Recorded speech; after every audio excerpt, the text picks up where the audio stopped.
शर्मा जी लोगों की अभिव्यक्ति पर बहुत सवाल उठाए हैं भाजपा के तरफ से। अपने गिरबान में झांक के देख ले कि 77 में इंदिरा गांधी ने सारे लीडर को जेल में क्यों ढुकाया। उस टाइम अभिव्यक्ति कहाँ थी? इमरजेंसी लगा के नंबर 1 नंबर दे रहा हूं, सुन लो। नंबर 2 84 में क्या कांड करे थे, लोगों की अभिव्यक्ति नहीं थी। इतने दंगे करवाए देश के अंदर, वो क्या अभिव्यक्ति कहाँ गई थी कांग्रेस की? कहना शर्मा जी आसान है, निभाना बहुत दुर्लभ है। और दूसरी बात इन्होंने कहे कि विदेश नीति, अरे विदेश नीति देखे हैं?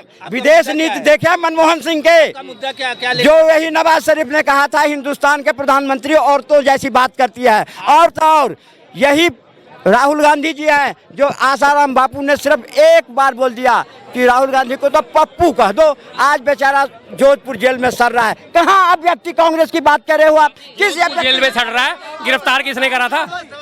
जोधपुर जेल में सड़ रहा है वो पप्पू कहने पे, वो बलात्कारी है, बलात्कार के जुर्म में सजा काट रहा है। और दूसरी बात इन्होंने बात करी 77 की।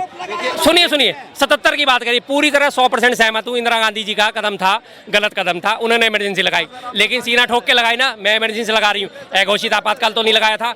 और 75 में लगाई थी इमरजेंसी। 77 में आम चुनाव हुए, क्या हुआ उनका? वापिस back to pavilion, Janata party जीत के आई। 2.5 साल में जनता पार्टी से लोगों का मोह भंग हो गया। मोरारजी देसाई जी पहले प्रधानमंत्री बने थे, सबसे वयोवृद्ध प्रधानमंत्री थे। 2.5 साल के अंदर सारी जनता का मोह भंग हो गया। 2.5 साल बाद 80 में चुनाव हुए, फिर उन्हीं लोगों ने उन्हीं इंदिरा गांधी को वापस सत्ता सौंप दी ना। आप घोषित आपातकाल लगा दो, उसके कोई बात नहीं। आपने घोषित लगाया, सीना ठोक के लगा के मैं आपातकाल लगा रही हूँ, उसका उन्होंने खामियाजा भुगता, जाहिर बात है। बस मोदी इसलिए अच्छा नहीं है, मैं कोई भाजपाई नहीं हूँ। मोदी इसलिए अच्छा नहीं है कि वो हिंदू या मुस्लिम या मंदिर मस्जिद, मोदी का जो काम है वो अच्छा है, मुझे अच्छा लग रहा है। गारंटियां बोले थे मोदी जी, लग रहा है पूरा? जी हाँ, पूरा किए हैं। 370 पहला मुद्दा था उसके मैनिफेस्टो में, उसको कैंसिल किए। रोजगार भी एक मुद्दा, राम मंदिर का मुद्दा था, उसको क्लियर करे। और अभी कुछ मुद्दे हैं जो चालू हैं, उसको भी क्लियर हो जाएगा आने वाले पंचवर्षीय योजना में। और जो मोदी का जो काम है, ये महंगाई या ये सब मत देखिए, उसका एक काम की आप। गरीब क्या करेगा? महंगाई बढ़ती है। गरीब को नहीं मिल रहा क्या? गरीब को राशन मिल रहा है, गरीब को आवास मिल रहा है, गरीब को सुविधा मिले। किसके लिए? 80 करोड़ जनता किसके लिए? 80 करोड़ जनता राशन का लाभ ले रही है। क्यों ले रही है? कि रोजगार क्यों नहीं मिल रहा मुफ्त का राशन? तो आप एक काम करो, जनसंख्या कम कर लीजिए, रोजगार ऑटोमेटिक बढ़ जाएंगे। मैडम, जनसंख्या बढ़ती जा रही है, रोजगार 3 है, पैदा हो रहे 30 है, तो कहाँ से 27 लोग तो बेरोजगार होते जा रहे हैं। कहाँ से क्या करें? कहाँ से? जनसंख्या पॉपुलेशन कम करिए। आप बोलिए, अगर आपका चैनल पहले 1 था, आज 10 कंपटीशन में खड़े हो गए, तो आपका रोजगार धीरे कम होगा ना। मोदी जी तो वादा किए थे ना कि 2 करोड़। तो ये भी वादा कर रहे हैं भैया, पॉपुलेशन कम करो। हमारे दो का नारा आज इतने साल चला, कोई लागू कहा? कोई सरकार का क्या करे? सरकार जबरदस्ती सबको, अब क्या बोलने का मैडम, ये सब बात शिक्षित लोग के दिमाग में। मोदी जी की पॉपुलेशन कम करने का नारा किसने लगाया था जी? हमारे दो का नारा किसने दिया था? कांग्रेस ने दिया था ना।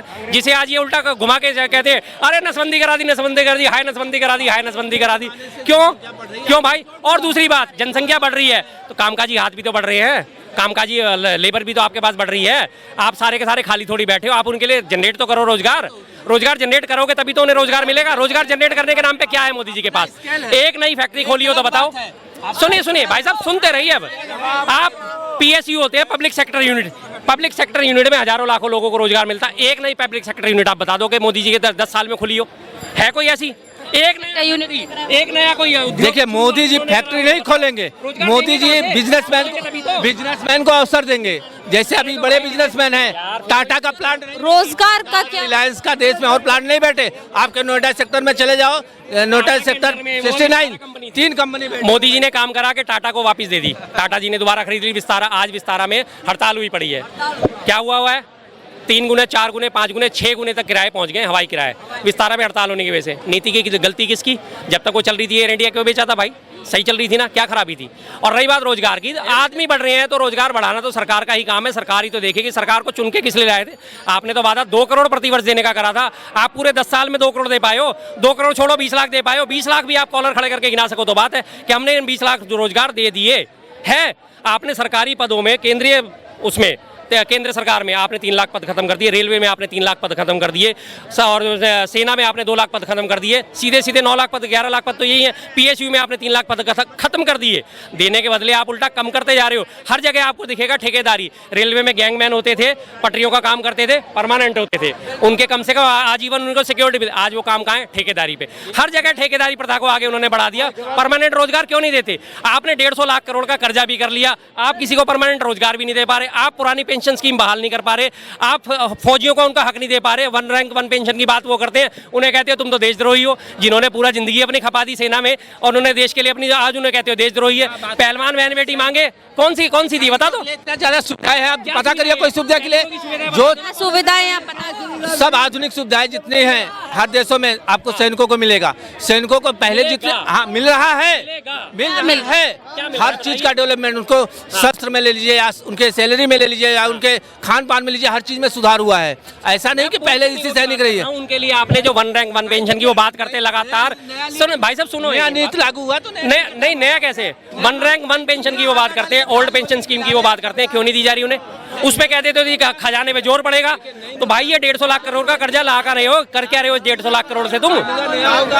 जब फार्मूला नया होगा, नीति नहीं होगी तो उसका थोड़ा चेंज तो होगा ही। आप पुरानी चीजों को मत लेकर रहिए, नए ढंग से सोचिए। पुरानी चीजों पे नहीं लेके जानी चाहिए। तो आप फिर पुरानी कहानी क्यों याद दिलाते हो कि कांग्रेस ने 70 साल में देश को लूटा, इंदिरा गांधी ने इमरजेंसी लगाई, संजय गांधी ने देश को लूट लिया, मनमोहन सिंह जी ने देश को लूट लिया। मनमोहन सिंह, आप पुरानी बातों पर नहीं जाना चाहते तो क्यों उठाते हो पुरानी बात?